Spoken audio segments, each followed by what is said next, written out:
2 jours, 2 jours entièrement consacrés à la radio. à la musique et au podcast avec Broadcast Associés. Et en direct sur connectonair.com. Connectonair.com. L'interview sur Connect en Air. Alors cet après-midi, je ne sais pas ce qu'ils ont fait, Alain et Olivier, ils font un concours de celui qui va me ramener la plus jolie invitée. Vous me faites un total. Est-ce que je gagne? Eh ben, écoute, pour l'instant, il y a beaucoup d'ex-aequo. J'ai l'impression, je ne sais plus à quel symbole. En tout cas, elle est en galère avec le casque. En fait, tu devrais faire une formation avec Alain Carré. Vous avez le même problème tous les deux. Mais toi aussi, t'as le même problème? Non, c'est pour ça que moi je les mets dans les oreilles. Je les mets dans les oreilles.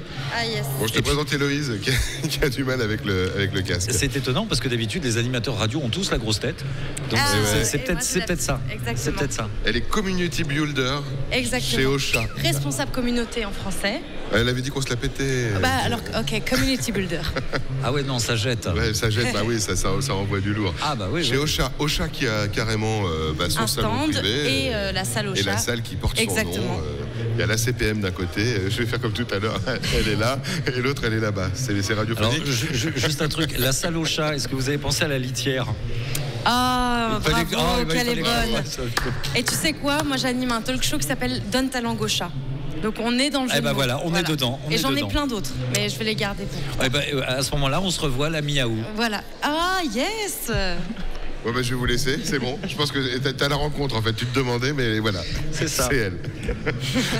Bon alors, chez Ocha, community builder, ça correspond à quoi? Community builder. Donc chez Ocha, moi quand j'ai été recrutée, l'envie c'était de remettre aussi un peu plus d'humain et d'avoir quelqu'un qui puisse être là pour mettre en relation les podcasteurs au sein d'une communauté. Ils sont tous animés par la passion du podcast. Ils sont tous aussi très seuls souvent derrière leur micro. Beaucoup se sont aussi lancés pendant le confinement. Et il y avait cette envie de rassembler tous nos clients. Et on a beaucoup de clients. Combien, tiens on est leader en France et on a plus de 5000 clients. Pas mal. Indépendants, sans compter les marques, les annonceurs, les agences et les labels.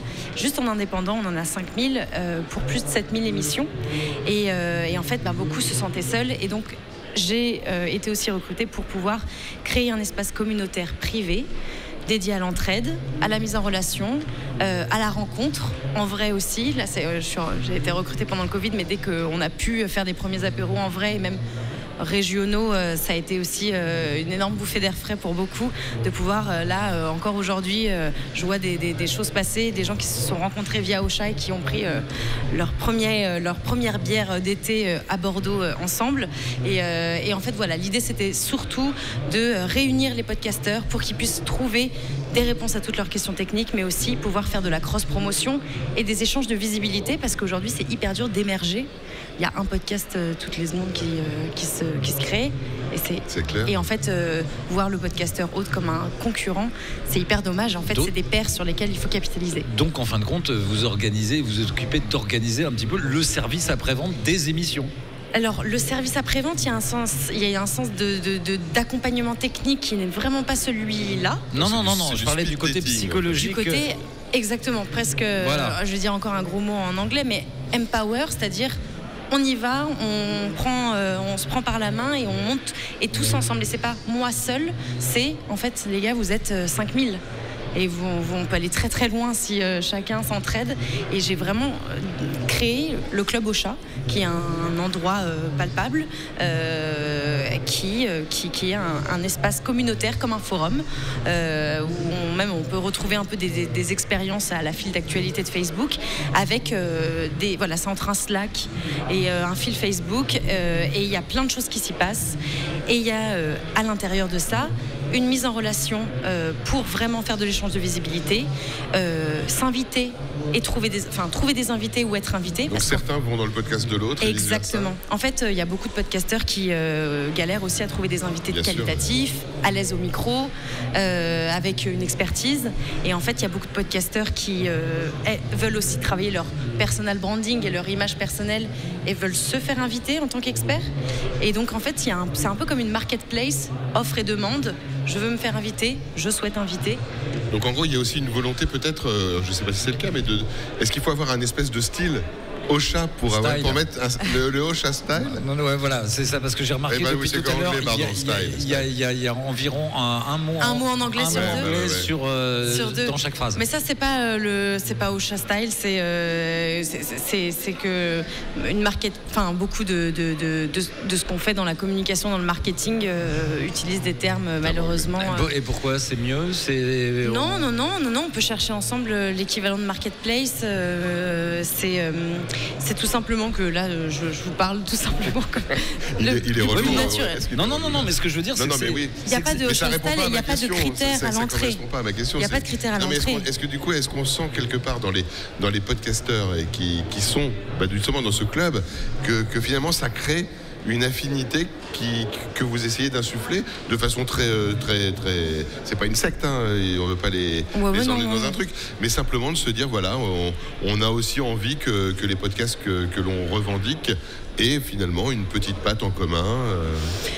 Pas du tout. Non, pas du tout. C'est vraiment qu'ils soient heureux d'être là, simplement. Tous les utilisateurs d'Ocha ont accès au club et il n'y a pas de critères à l'entrée pour être un utilisateur d'Ocha. Les membres du club sont c'est quoi la proportion d'ailleurs hétéroclites.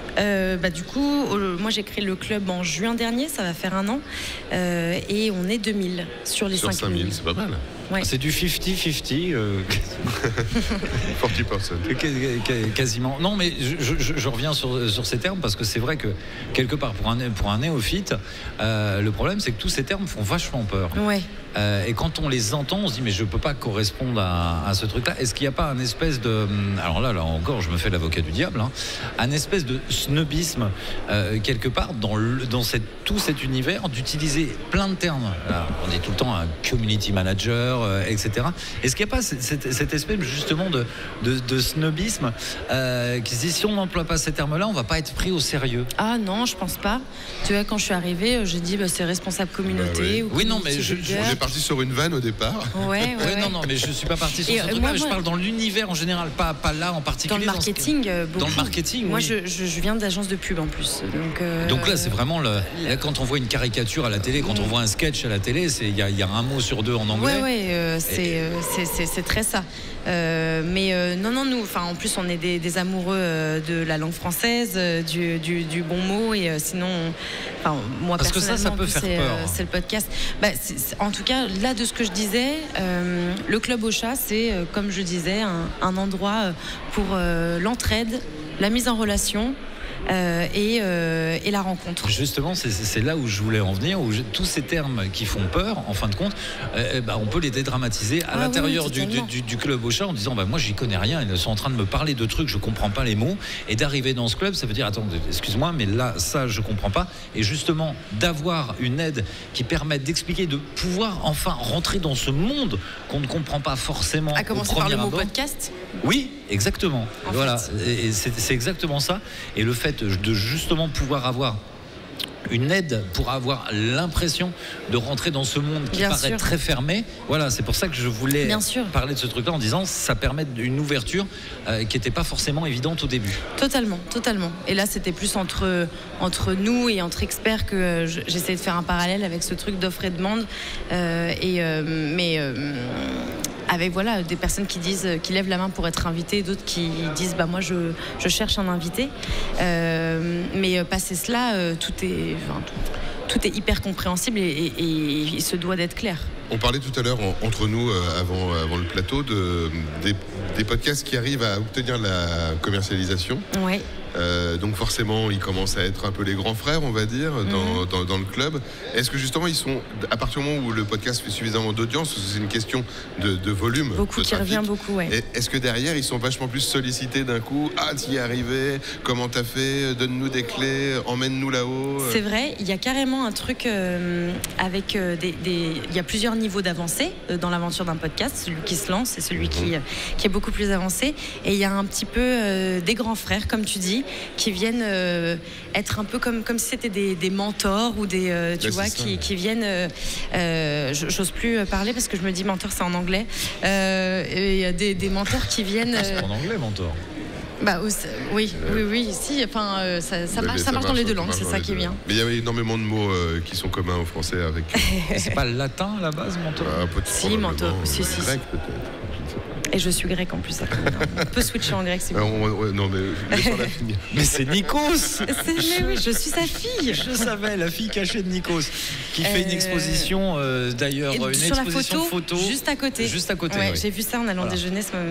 Voilà, en sortant d'ici à 18h. Et pour répondre à ta question, il y a carrément des personnes qui sont là, qui sont dans l'aventure du podcast depuis plus longtemps, qui ont même activé la commercialisation et la monétisation, c'est-à-dire qu'ils ont des campagnes de publicité sur leur podcast, donc ils génèrent un petit peu de revenus avec leur émission, et ce sont des personnes qui sont hyper précieuses pour moi et pour les autres membres sur le club, et d'ailleurs je les sollicite aussi à venir partager leurs expériences, et il y a tout un endroit d'ailleurs dédié aux conseils et aux témoignages et aux histoires et aux avancées de chacun. Donc moi je voulais pas non plus sectoriser, mettre les débutants ensemble, sectoriser par on aurait pu se dire que ça pouvait être aussi un truc qui rassemble, mais je préférais plutôt que tout le monde puisse répondre à toutes les questions, et puis même celui qui débute il peut répondre à une question de quelqu'un qui est plus avancé, et mêler un peu tout ça. Tous les avis sont bons. Tous les avis sont. Puis il peut y avoir une question très technique sur du montage. Et puis la solution va être apportée par quelqu'un qui effectivement n'est pas podcasteur réputé, mais lui il aura la petite technique, c'est le partage de compétences. C'est ça, c'est exactement. Voilà. J'aime bien appeler ça l'intelligence collective. C'est bien ça. C'est bien ça. C'est ça. À l'heure de l'intelligence artificielle, de parler de l'intelligence collective. C'est pour moi comme ça que j'ai pensé le club Ocha, et que la richesse naît de tout ça. Donc en fin de compte, il y en a certains, ils ont un cerveau pour deux. Là, vous avez 300 cerveaux pour un. Ouais, exactement, c'est ça. Et quand vous allez créer votre premier podcast sur Ocha, allez directement dans le club Ocha. Ouais, carrément. C'est Héloïse qui est derrière tout ça. C'est moi qui suis tire derrière. Les ficelles du club exactement. Ocha. Qui suis là pour les aider, donc, pour boire des coups aussi. Très bien. Bien. Ça y est, je me mets au podcast. On va créer notre podcast. Ça y est, c'est fait. En tout cas, merci beaucoup, bon salon. Merci à vous. Et donc, n'hésitez pas à aller sur la salle, le salon Ocha, le stand Ocha, etc. On est au stand 49 et il y a la salle Ocha. 49. Merci. À bientôt. À bientôt. Paris Radio Show. Connectonnaire.com. Connect.